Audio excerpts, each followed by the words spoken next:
Macron anunciara la inmunización obligatoria para varias actividades.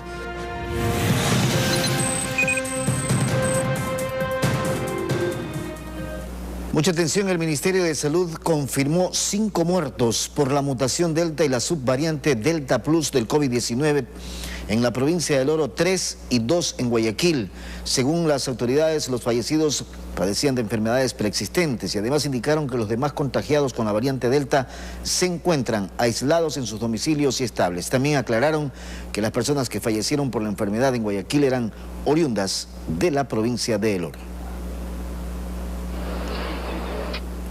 El Comité de Operaciones de Emergencia Nacional recomendó al gobierno decretar el estado de excepción focalizado durante 15 días en toda la provincia del Oro y en Guayaquil ante la presencia de la variante Delta y Delta Plus para evitar que se propague a otras localidades de nuestro país. Además, solicita que se establezcan limitaciones de aforo de la siguiente manera. Mucha atención, en Guayaquil el 50% en espacios cerrados de atención al público y el 75% en espacios al aire libre, mientras que en la provincia del Oro el 25% en todos los establecimientos comerciales de entretenimiento, patios de comidas, restaurantes, funerarias, iglesias, gimnasios, teatros y cines. El COE Nacional espera la aprobación del presidente de la República, Guillermo Lasso. La variante Delta podría estar en Quito debido al incremento de pacientes con COVID-19, según señaló Víctor Álvarez, presidente del Colegio de Médicos de Pichincha, quien hizo un llamado a la ciudadanía a no relajarse y pidió al Cabildo capitalino a tomar acciones. Y lo que nos preocupa es que en hospitalización tenemos el 37.5% de pacientes de menos de 50 años. Y en cuidados intensivos tenemos en el Hospital Eugenio Espejo, tenemos el 32% de pacientes que son menores de 50 años. ¿Qué es lo que nos hace suponer esto? Y esperemos estar equivocados, pero creemos que la variante Delta ya se encuentra en la ciudad de Quito y tenemos que trabajar en ese sentido. Y aprovecho este momento para pedir responsabilidad al Cabildo quiteño.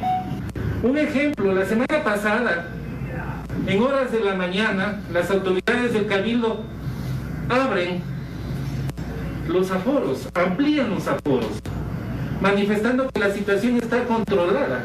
Y horas después, la secretaria del Distrito de Salud manifiesta todo lo contrario, la doctora Barca. Dice que la situación está preocupante, que los hospitales están nuevamente saturados, que el índice de transmisibilidad ha aumentado, que ya está en el 26.9. Y el proceso de vacunación contra el coronavirus al sector productivo en Cuenca avanza exitosamente, aseguró en la primera emisión de Telerama Noticias el director ejecutivo de la Cámara de Industrias de Cuenca, Andrés Robalino. Los espacios de 5 empresas de Cuenca se convirtieron en centros de vacunación. Según la Cámara de Industrias, al menos 1.000 entre empresarios, empleados y trabajadores son vacunados por día. El objetivo es llegar a todo el sector productivo y a 4 familiares por cada colaborador. Le hablo de la Cámara de Industrias. Nuestras empresas afiliadas en Cuenca tienen más o menos, o tenemos más o menos, unos 35.000 empleados directos y posiblemente lleguemos a un total de 50.000 empleados entre directos e indirectos. Entonces, hablando solamente de nuestra Cámara, el objetivo es llegar a esos 50.000 empleados. Pero si nos referimos a todo el sector productivo, pues tenemos que tomar un amplio ya espectro de empleados que posiblemente llegará a los 100.000, 110.000 empleados en total de todo el sector productivo de la SUAY. Los centros de vacunación del sector productivo permanecerán abiertos al menos un mes para vacunar con las 2 dosis. Como mínimo se tiene que estar activo un mes. Se está vacunando más que nada con la vacuna Sinovac. Eso significa entre 21 a 28 días, si no estoy mal, para la segunda dosis. Por lo tanto, se tendrá abiertos estos centros de vacunación seguramente todo el mes de julio y casi todo el mes de agosto. De allí que la colaboración con el Ministerio de Salud se mantendrá hasta vacunar a todos. Hernán Samaniego, Telerama Noticias.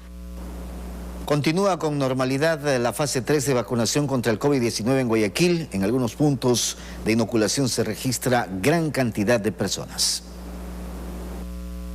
Una fila que parece interminable.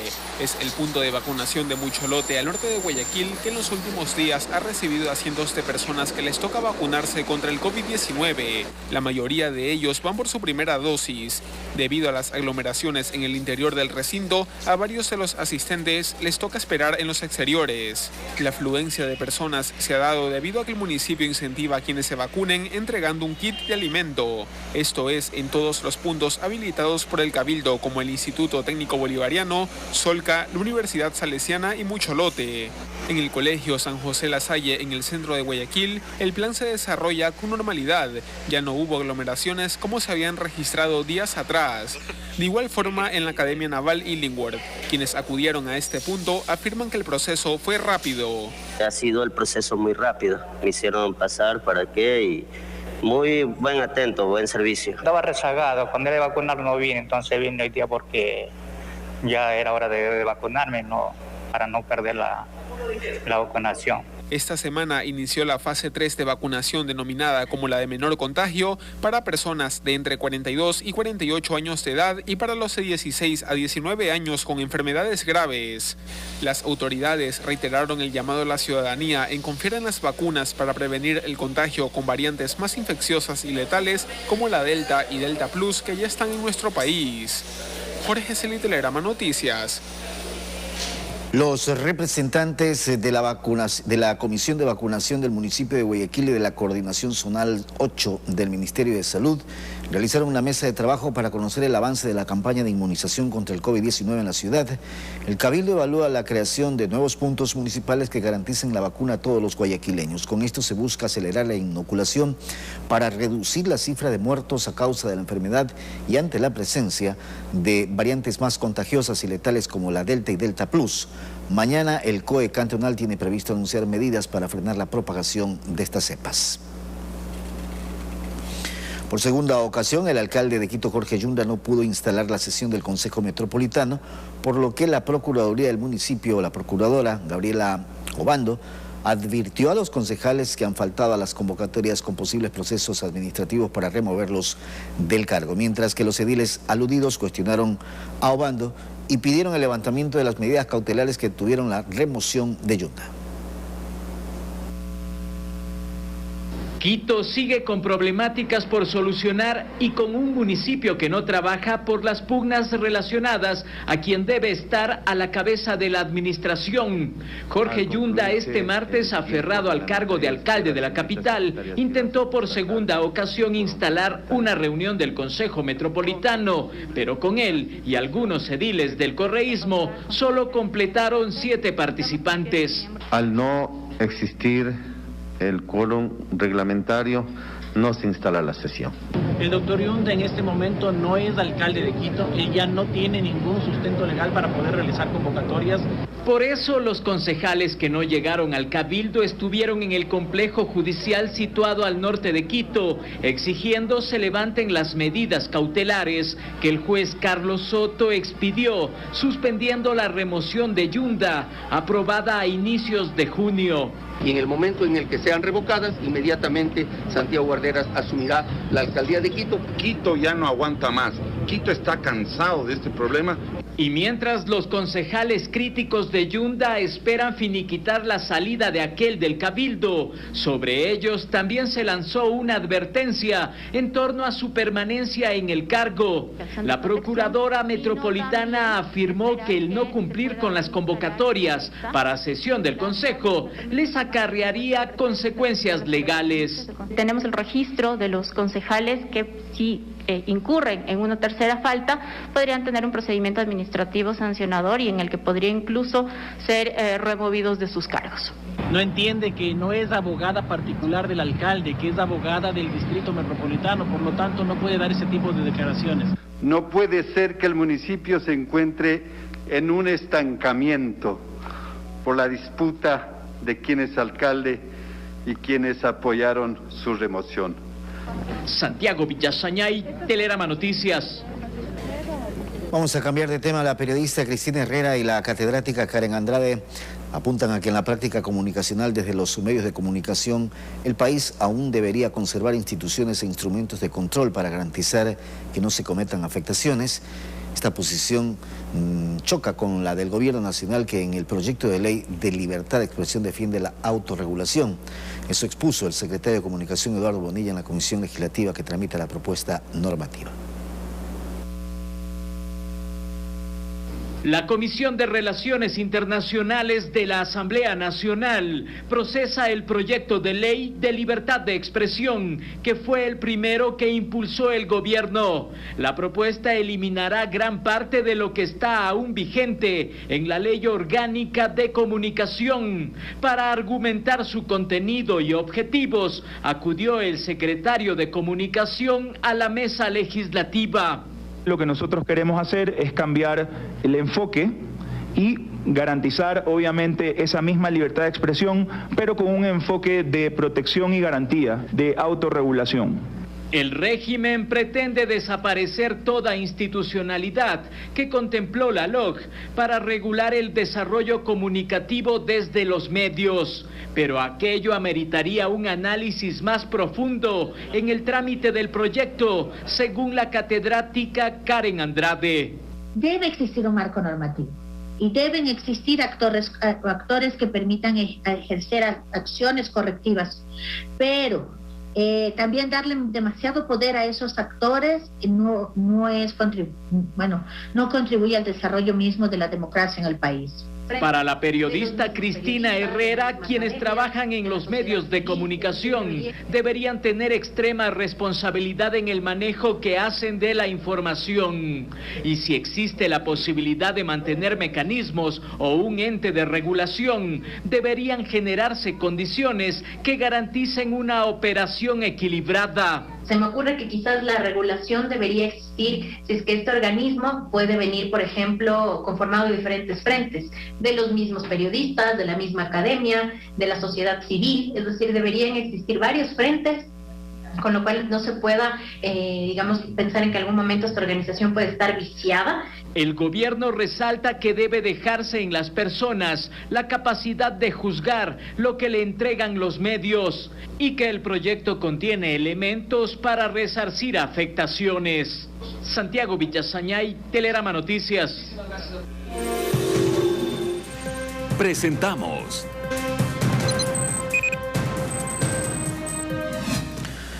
Seguimos informando. En Cuenca, 3 docentes de la Unión Nacional de Educadores Núcleo de la SUAY se encuentran en su segundo día de huelga de hambre, exigiendo a la Corte Constitucional ratificar la vigencia de la reforma a la Ley Orgánica de Educación Intercultural y al Gobierno Nacional para que cumpla con lo establecido en la misma.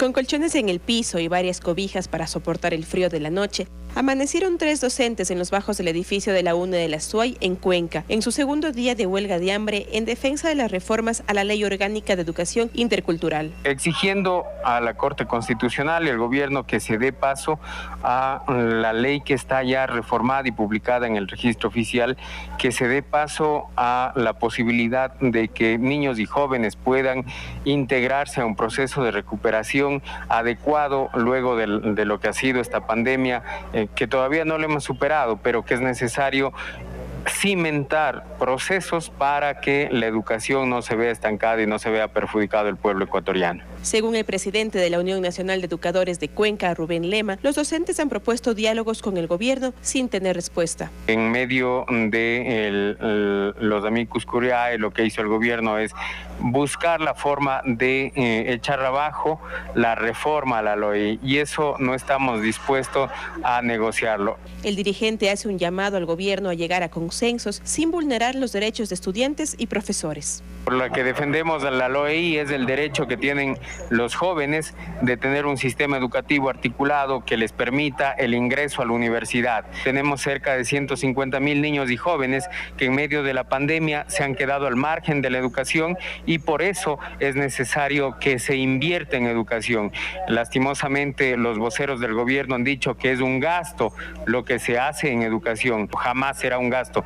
La mejor herencia que puede dejar un padre a sus hijos es educación, porque es inversión. Además, informó que no luchan por por un aumento salarial, sino por la equidad frente a otros servidores públicos. Y la posibilidad de ascender de categoría, reconocer la experiencia de los docentes cada 4 años de manera automática. Se ha establecido es una base de $1,000 con el salario que iniciaría la carrera docente. Se espera que en los próximos días más docentes se sumen a esta huelga de hambre y a una movilización pacífica si no se logra un diálogo con el gobierno. Gabriela Campoverde, Telerama Noticias. La policía decomisó media tonelada de droga oculta en un camión que circulaba por la vía San Borondón-Guayaquil en la provincia del Guayas. Las autoridades investigan a qué organización narcodelictiva pertenece el alcaloide. Este camión circulaba por el kilómetro 14 de la vía San Borondón-Guayaquil cuando fue interceptado por la policía. Al momento del registro, los agentes se percataron que el automotor tenía una modificación en su estructura donde había droga oculta. Varias caletas donde estaba oculto esta sustancia sujeta a fiscalización. Permitió el decomiso de 500 kilos de clorhidrato de cocaína, $1,980 americanos, 3 celulares y un vehículo tipo camión. Y también la aprehensión del señor Wilson Aníbal Chepé, quien era el conductor del mismo. Las autoridades investigan a dónde iba a ser trasladado el alcaloide y a qué banda narcodelictiva pertenece. Se tiene conocimiento que estaba direccionado al interior de una urbanización, pero como ya lo dije, es un trabajo en flagrancia debido a los operativos que hace la unidad investigativa de la ULCO en coordinación con el eje preventivo del distrito San Borondón. Y es que por lo general, las casas en urbanizaciones privadas son utilizadas como centros de acopio. Posterior son sacadas de manera clandestina hacia los diferentes puntos o diferentes puertos que hay aquí en Guayaquil para ser enviados, como puede ser a los países del norte o también hacia Europa. En lo que va del año, la policía ha decomisado aproximadamente 39 toneladas de droga en los distintos operativos antinarcóticos. Jorge Celi, Telerama Noticias. Un múltiple accidente de tránsito generaron 3 vehículos que chocaron en la vía El Descanso Gualaceo, en el sector de Tahual, en la provincia de La Ceiba. Personal del Cuerpo de Bomberos de Cuenca pidió rescatar a un ciudadano de la tercera edad de la cabina de una de las camionetas, el mismo que fue trasladado hasta el Hospital Vicente Corral Moscoso para estabilizarlo. Miembros de la Comisión de Tránsito del Ecuador investigan las causas de este accidente. 2 personas que estaban extraviadas fueron rescatadas en la isla Santa Cruz, en Galápagos, luego que el barco en el que se dirigían presentara un desperfecto mecánico. A los 2 tripulantes de la embarcación se los encontró sobre rocas en el sector de Las Palmas. Los pescadores fueron rescatados y trasladados al helipuerto de Santa Cruz, donde personal del Ministerio de Salud realizó una valoración médica de estas personas. Los ciudadanos se encuentran estables y fueron entregados a sus familiares. Un hombre de 25 años de edad, quien conducía un vehículo liviano, resultó herido tras impactarse contra la parte posterior de un bus interprovincial en la autopista Cuenca-Sogues, a la altura del puente Tomebamba, con dirección a la capital Cañari. El conductor del automotor pequeño se encontraba atrapado en el interior del vehículo y fue liberado por personal del Cuerpo de Bomberos y luego trasladado al hospital José Carrasco Arteaga del Seguro Social en una ambulancia de la Cruz Roja por presentar un trauma en sus piernas y también en el tórax. El bus circulaba con pasajeros quienes salieron ilesos del percance y continuaron con su viaje, mientras que los vehículos fueron retirados del lugar.